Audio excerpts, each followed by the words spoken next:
Sa'yo talaga nag-umpisa. Unahin natin kay Katniel. Alam mo, itong Katniel na to, no? Hindi ko to makakalimutan. Yung Bakit? split up nila. Grabe, binasya ko ng Katniel. Talaga yung iba, gusto ko nang mamatay. Pati pamilya ko, dinadamay. More than 800 ang nag-mass report doon sa aming YouTube channel. So sa akin nila nabunton.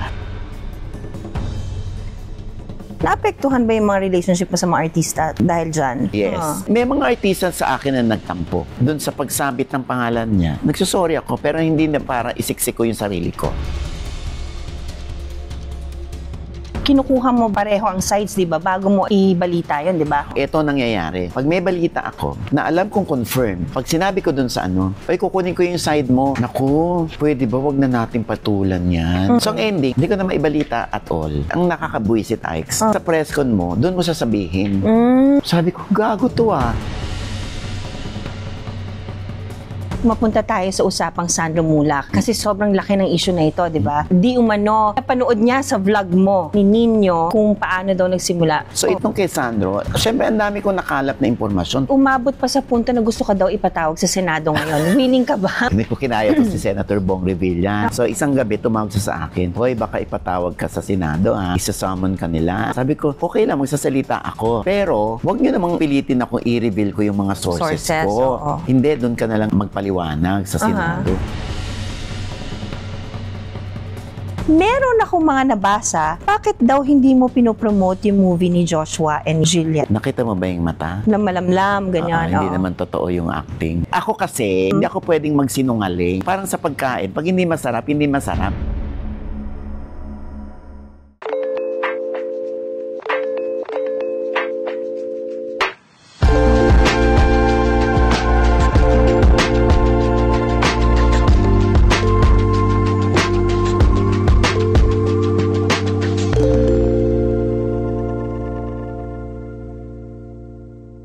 The most reliable patron ng mga Marites, Mr. Oji Diaz. The most reliable. Minsan pumapalpak din naman. Parang ilan ang batting average mo lately? Parang taas. Ay, hindi naman para akong magsabi nun, Aiko. Parang ako nagsasabi. Parang 90, ka Sobra lately, ka no? naman. Grabe. Hindi, minsan meron din mga Sablay? Hindi naman sablay. Oo. Meron ding mga tumatama ako pero dinideny. So, anong labang ko? Dinideny kasi, pero tama ka pa rin. Kaya nga, Oo. kahit ipag-iitan ko, kung yung may katawan, ang isinasagot, hindi yan true. Di syempre, yung credibility ko naman ang at stake. So parang umpisa pala ng interview natin, may pa-blind item ka na. Sino ba yan? Ayaw aminin niya. Nagsisimula sa capital letter. Ano? Ay! Syempre, Lahat pangalan capital ano? letter. Mother, may tanong ako sa'yo, saan ba nagsimula yung patron ng mga Marites? Hindi ko alam. Kasi Oo. sila naman na nagbansag sa akin nun. Oo. Kasi di ba may pambansang Marites, si Sian Gasa. Tapos ako naman parang patron daw ng mga Marites. Sila naman na nagbinyag niyan sa akin. At syempre, yung iba naman sinasabi, patron ng mga hiwalayan. Oo, actually, isa-isayin natin yung Mother, Kasi ikaw, sa'yo talaga nag-umpisa. Unahin natin kay Katniel. Pangalawa, Bea Dom. Oh. Pangatlo, Sam Catriona. Lahat sa'yo nanggaling yon. Di ba sa'yo? Kaya ka nga nila, bakit kumukidlat? Nakakaloka. Kasi nga umuulan, ano? Oo nga. At syempre, yung kidlat na yan, parang ayaw akong pasagutin, kaya no comment. Ay, nako! Gusto mo yun? Hindi. Siyempre, may mga sources tayo dyan, Ikes, na lalo na kung mapagkakatiwalaan naman tayo, edi napagkakatiwalaan din tayo ng mga kwento nila. Diba? Meron din tayo mga sources na may utang sa akin. Not necessarily pera, kundi may utang na kwento sila. So, meron akong sa'yo, chika sa'yo, kasi alam ko naman na meron akong naipagkatiwala sa'yo na kwento ng buhay ko pero hindi mo nilapas. So, ang tawag doon, palit ulo. Parang, may alam ako sa'yo. Ano yun? Di sasabihin ko, huwag mo na ilapas, hindi ko na mailalabas. Tapos sinabi ko sa kanya, basta ha, pag may chika ka, sabihin mo sa akin, kasi to, hindi ko nalabas, no? May ganyan ako. Oo. So, dahil din yan sa pakikisama mo, no? Oo. Kasi ang tagal mo na rin sa industry, Mother, no? Correct. Alam mo, itong Katniel na to, no? Hindi ko to makakalimutan. Yung Bakit? split up nila. Una, nalulungkot ako. Oo. Kasi gusto ko yung Katniel. Talagang yung feeling ko sila yung forever eh. Pero, kaya lang nga, nga, syempre, di ba sa pagdaraan ng panahon, talagang natutuklasan mo lang din yung ugali ng isa't isa hanggang sa mag-split kayo. So, ito yon. So, marami sa ating nakakarating ng mga kwento tungkol doon na ilabas ko sa vlog ko sa OGDS Showbiz Update. And then, yung mga fans naman, talagang, Diyos ko, grabe yung binasya ko ng Katniel. Yan ang hindi ko makalimutan kasi talaga yung iba, gusto ko nang mamatay, pinapatay ka na talaga. Tapos yung iba, pati pamilya ko, dinadamay. Pero ako, sa akin na, hindi ko siya ninanamnam, hindi ko siya sobrang dinidibdib. Kasi ganun talaga eh. Lalo na pag fanatic ka, talagang aasahan mo sa kanila yon na ipaglalaban din nila yung kanilang mga idolo. So, naiintindihan ko siya. So, meron pang pagkakataon yung YouTube namin, OGDS Showbiz Update. Minas report nila. So, nakarating sa amin yung report na more than 800 ang nag-mass report doon sa aming YouTube channel. Na, syempre, nababasa din niya ng algorithm ng YouTube. Na sandali, ba't pare-pareho yung ano at iisa yung oras. So,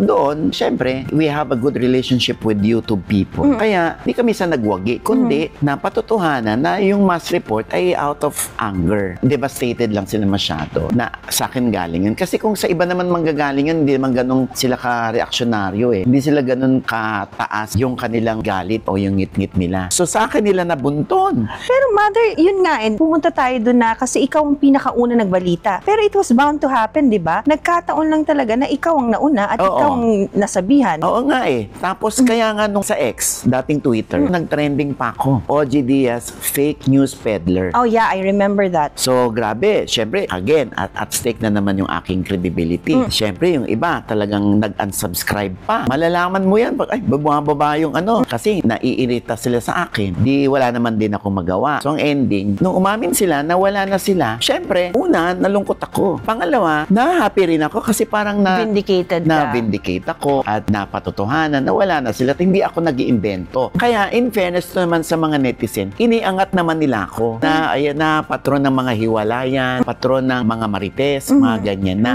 Pero syempre, kung susuriin mo, pinaghirapan ko namang title yun, ano? Pero hindi pa rin maganda na patron ka ng mga marites. Baka iwas-iwasan ka na ng mga tao, no? Dahil baka i-chismis tayo ni OG Diaz. Question, naapektuhan ba yung mga relationship mo sa mga artista dahil dyan? Oo, somehow, yes. May mga artista sa akin na nagtampo. Dahil minsan na pag nakakaladkad yung pangalan nila, na i-report namin kasi sumabit sila dun sa issue, makakarating lang sa akin nagtampo. How do you handle that? Na pagkaibigan mo, nasaktan or what? I apologize. Kung nasaktan man siya, kung na-offend man siya, dun sa pagsabit ng pangalan niya, nagsusorry ako, pero minsan hindi ka pa rin forgiven. Parang may ngit-ngit pa rin. Naiintindihan ko naman din sila kung saan sila nanggagaling. Pero hindi na para isiksik ko yung sarili ko. Tama naman. Hindi para ipag-iitan ko sa kanila na, uy, nagsorry na ako, ano ba? Patatawarin nyo na ba ako? Hindi ko na pinipilit yun. Kasi mangyayari yun pagdating ng araw nang hindi pinipilit. So, nandun pa rin ako at hindi pa rin ako nawawala ng hope na mangyayari na magkakaayos din. Ikaw, ang lit ng industriya natin, Oo diba?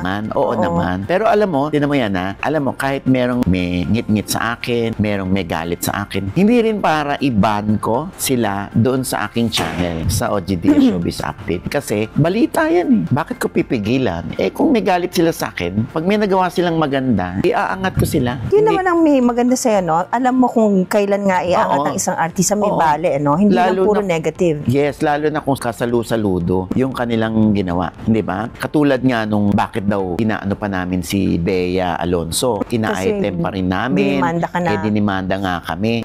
Yung demanda niya doon sa particular na vlog, doon lang yun. Pero pag may balita kami about her, mabalita pa rin namin. Kung may magandang nagawa si Bea, kailangan ipagmalaki at malaman ng mga tao. Hindi naman para balikan kami, oy, Bea ha, ang ganda ng ginawa ko sa'yo ha, baka naman. Hindi ganon. Basta may nagawa kang good, balanse. Sasamahan kita. Pero pag meron din mga chismis o yung mga bali-balita tungkol sa mga artista, lalo na't galit sa akin, syempre, balita yun eh. Pero hindi naman para i-judge ka namin. Balanse pa rin kami. Yung iba lang talaga, hindi nila mag-gets yun. Dumating na ba sa punto na napapakiusapan ka din naman, di ba, mother? Grabe. Alam mo, may naalala ko. May nakiusap sa akin, isang politician, kasi nalilink siya dun sa isang artista. And when we met, nag-usap kami, ganyan-ganyan. Ay, okay lang po. Okay na po ako. Yun lang pong paglapit nyo sa akin, Diyos ko. Sobrang laking bagay na po yun. Ganun lang naman ako. Hindi ka naman gumagawa ng dahas, di ba? Yung marunong kang makiusap, makipag-usap, ay sobrang appreciate ko yun. Kaya, sabi ko, sa akin ho, hindi nyo po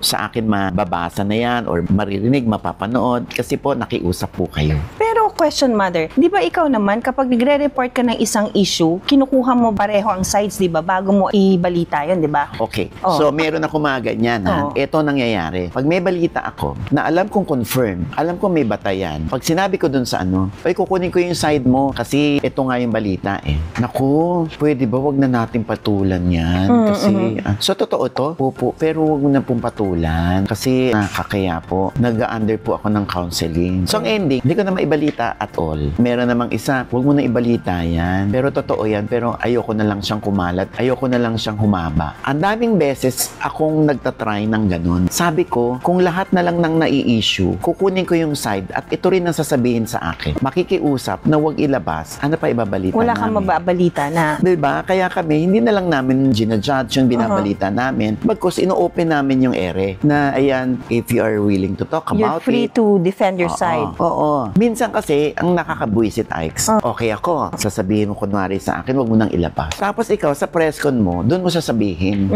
Sabi ko, gago to Sasabihin sa presscon sa akin, wag nang ilabas, pero doon nilabas niya. Parang, ha? Eh di sana pala ako na naglabas. Bahala ka nang linawin. Nakiusap ka, pinakinggan kita, tapos ilalabas mo sa iba. Hindi naman sa nakikipag-unahan ako ng balitaan, no? Gusto ko silang ma-outscoop, di ba? Yung akin lang, sana, kung ayaw mo talaga siyang humaba, eh di deadmahin mo, wag mo nang pag-usapan. Kahit pagdating sa presscon, eh hindi, minsan ikaw pa nag-open up. Parang, ha? Gusto mo pala may pelikula.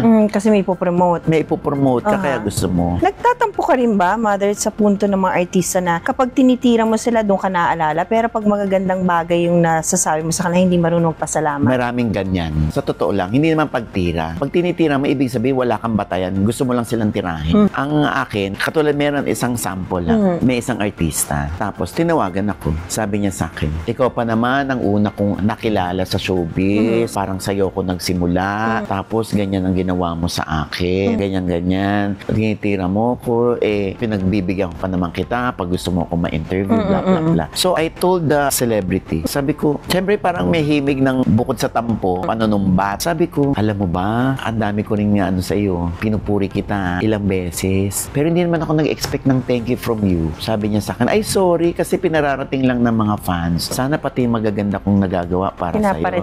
Pinaparating din sa'yo, no? How do you feel na pag ganyan binabash ka, Mother? Di ba, ang dami. Syempre kahit papano, may mga anak ka, puro babae, nadadamay ba sila? How do they take everything now? Nakakatuwa yung mga anak ko, Ike's. No? Madaming bash. As in, araw-araw nag-aalmusal ako niyan. Yung mga bashers Doon na lang ako sa konsepto ng we really cannot please everybody. Oo, totoo naman. Kahit maganda pa yung ginawa mo, kahit sinaluduhan mo lang yung isang tao, binabash ka pa rin. Ba't mo siya saluduhan yan? Ba't mo in-interview yan? Di ba yung mga ganon? So, binabash pa rin ako. Tapos, yung mga anak ko, surprisingly, hindi sila naapektuhan.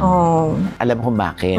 Kasi pinaliwanag ko na sa kanilang lahat. Even before. Ang trabaho ng daddy ninyo ay ito. Commentator ako, vlogger ako, meron boses ang daddy, ganyan. Natural, may mga bashers ang daddy. Pag nawala na ng basher ang daddy nyo, doon kayo matense kasi ibig sabihin, wala nang wawa ang daddy nyo, hindi na nakaka-apekto ng ibang tao at hindi na relevant ang daddy. Kaya, katulad si Erin, minsan may basher yan. Sabi, daddy, tinan mo, hindi naman niya tayo kilala, binash tayo. Correct. Sabi ko, i-block mo lang, wag mo nang sagutin, i-block mo na lang, anak. Ay, daddy, wag, sayang isang follower din.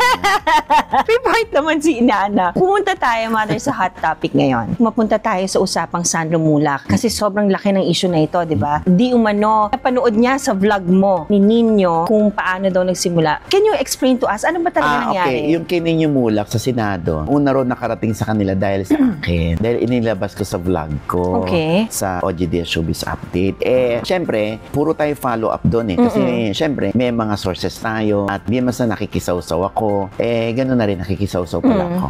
Ang bilis ng shifting, di ba? And then, syempre, trabaho to, di ba? Hindi naman para palalain yung isang sitwasyon, kundi para ibalita rin sa mga tao. Lalo na, at iilan-ilan na lang naman din yung pinaniniwalaan ngayon ng mga tao pagdating sa pagbabalita, hindi ba? So, itong kay Sandro, syempre, ang dami kong nakalap na impormasyon tungkol doon sa naganap nung Pero nag-start ka sa ano lang, di ba, My Day? Nag-post ka muna, yun.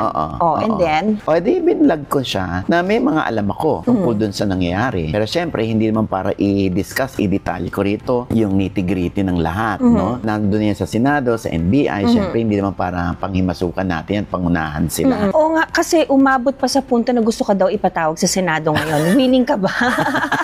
Umabot na tayo sa paraan na yun, no? Alam mo, hindi ko kinaya to si Senator Bong Revilla. So, isang gabi, tumawag siya sa akin, hoy, baka ipatawag ka sa Senado, Isa-summon ka nila. Sabi ko, okay lang, Sen, okay lang, magsasalita ako. Pero, wag nyo namang pilitin akong i-reveal ko yung mga sources ko. Oo. Hindi, doon ka na lang magpaliwanag sa Senado. Hindi, Sen, ganun. Hoy, it's a prank. Hindi, ba't ka naman namin papatawag? Wala rin namang request na ipatawag ka. But if and when you are asked to appear, will you? I am very willing. But up to a certain extent lang ang share mo. Ay, kung ano yung tanong nila. Okay. But you will never ever and you will always protect your sources. Yes. Yeah, that's a golden rule for you, ano? Hindi pwede. Kasi pag ni-reveal ko yung sources ko, correct, wala namang titiwala sa sa'yo. akin. And according to Soto law, gusto mo yun? You are not forced to reveal your sources. Ba't ko i-reveal yung sources ko? Ito, Mother, personal na opinion mo lang, ha? That will not, I think, affect yung ongoing case. Anong palagay mo ba talaga nangyari doon? Meron ba? O anong view mo? Anong stand mo? Okay, ang stand ko doon, I believe, miss you. Hindi, ako naniniwala ako na gusto ko pa rin marinig yung dalawang sangkot, si Jojo Nones at si Richard Dode. Yung kanilang explanation. Pero doon naman sa partido ni Sandro Mulak, consistent ang mga kwento kasi. Hindi nagbabago ng narrative. Dito kasi, kina Jojo Nones at kay Richard Dode, nag-iiba-iba sila ng statement. Siyempre, alam mo na, di ba? Merong perception yung tao or impression yung tao na kapag pa-iba-iba statement mo at yung isa consistent, kanino maniniwala ang mga tao? Kaya dapat, very, very clear sa kanila kung ano yung narrative nila. I don't want to judge them, no? Pero, yun na, high blood na si Senator Jinggoy Estrada. Kasi feeling niya nagsisinungaling. So, ako naman, hindi ko pa sila personal na kilala Hindi naman para i-judge ko yung dalawa. Pero, sana lang consistent yung mga kwento nila. Paano kung lumapit din yung dalawa sa'yo to give their side of the story? Are you willing? Ibibigay nila sa akin, hindi, nasa korte na Bawal na yon. Bawal na. Kasi nasa Senate, di ba? Oo. After nun, bawal na dahil na-file na. Oo. Pumasok ng Senado, pumasok ng NBI. Tama. Papasok pa yung DOJ. Sino pa ako para lalapitan ng dalawa? Wala naman akong magagawa for them. Correct. Diba? Ang kaya kong ipayo sa kanila, you tell the truth. You speak of truth. Oo, kasi that will set you free. Well, syempre, lahat naman tayo takot na maging ending yan, kulong, diba? Pagka ganyan, hindi naman tayo kayang isalba ng hindi natin pagsasabi ng totoo. Kasi lahat merong katapat kaya ang dami ko ring alam tungkol dun sa dalawa, pero ayoko nang lumabas dun sa parameters. Gusto mo yun sa parameters? Oo. Ayoko lumabas dun sa premise na si Sandro Mulak versus Richard Dode and Nones lang.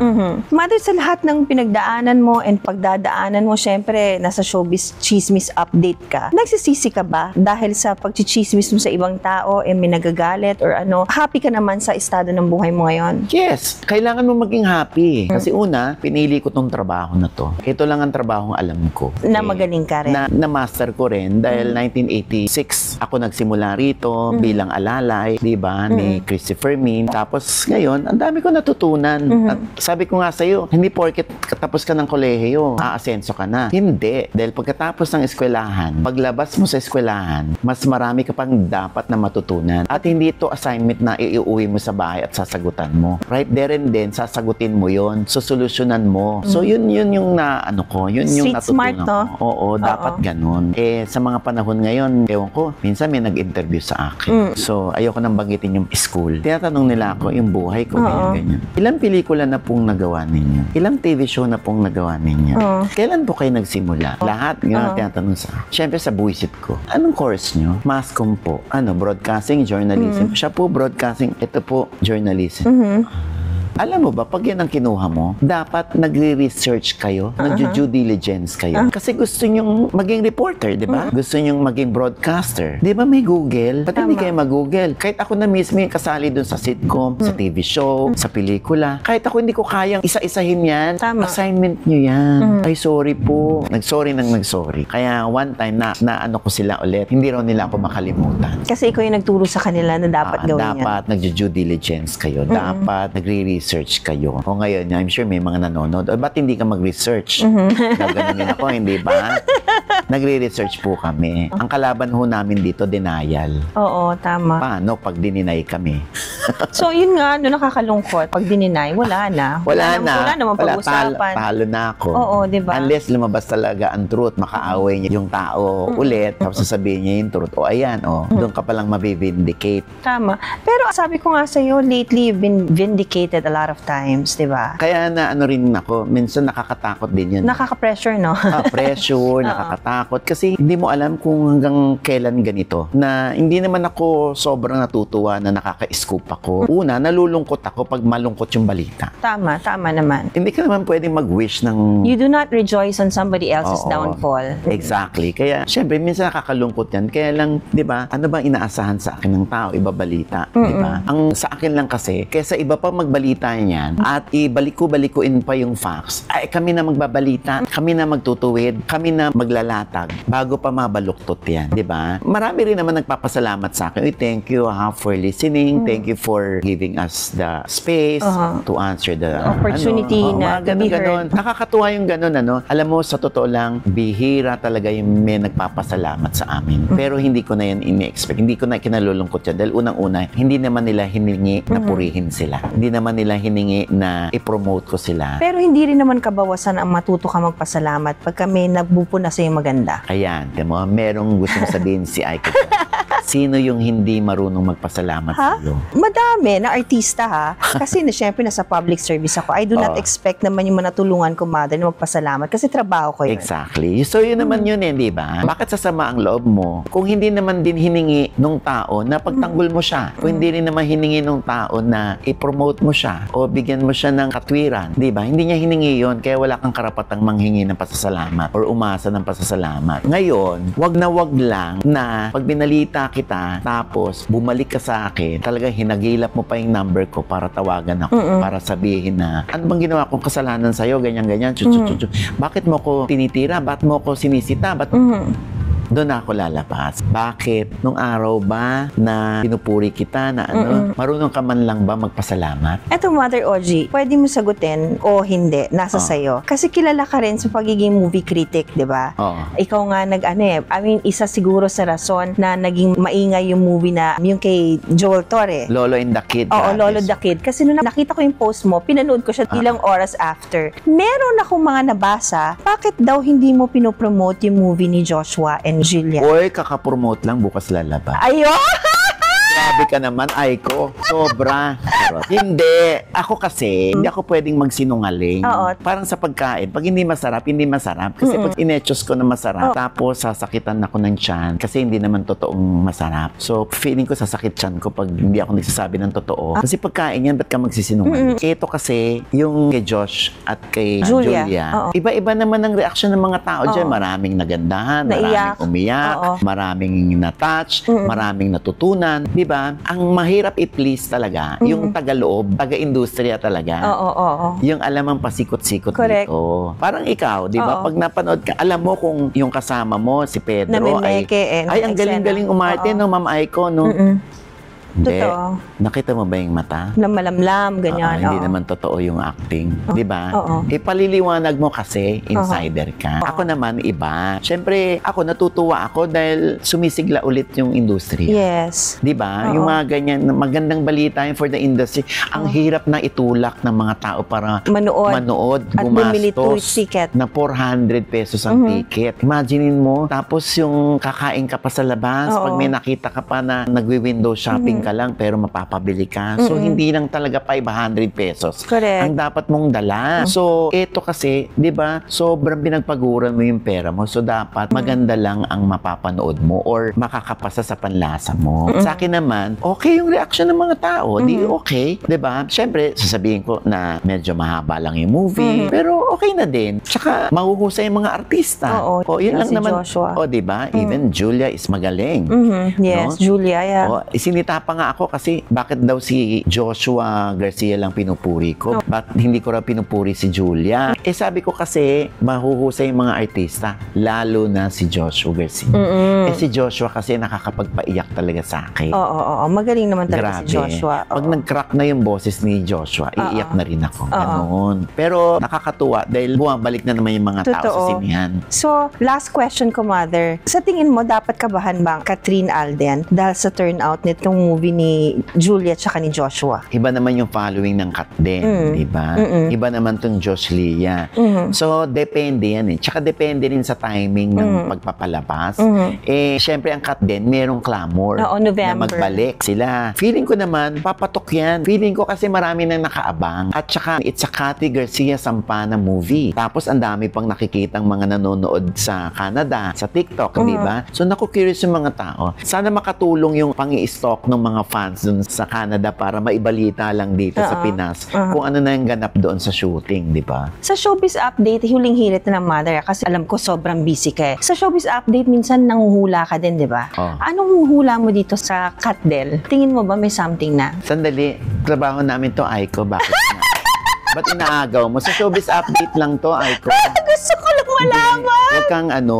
Gusto ko lang! Nako, sabi ko Huling hirit! mag-ano yan eh, magtatayo ka na ng talk show din eh. Tapos ito yung ano eh. Nilulubos na kita kasi ang hirap i-guess ni Ogie Diaz, ang patron ng mga Marites. So, Nako, nakikimarites na rin alam ako mo, sa'yo. feeling ko Oh. Ayan na! Tumitirik na yung mata niya. So, ano? Ano na? Bakit parang nakatulog ka? feeling ko ayan, Aiko, Oo. na naginip ako. Ano nga? Yan na gusto kong malaman. Sa pelikulang Kat din, parang sinasabi ng panaginip ko, Oh. mapapanood nila ito sa OGD Showbiz Update. Pinabitin mo! Gusto ko tatabihan. Gusto ko talaga malaman. Visit ka. Bakit? Gusto ko malaman kasi. Nakikimarites Doon na. doon na. Naku, wag mo akong exercise ko. Nagto-talk show ka eh. Lalabanan mo pa kami.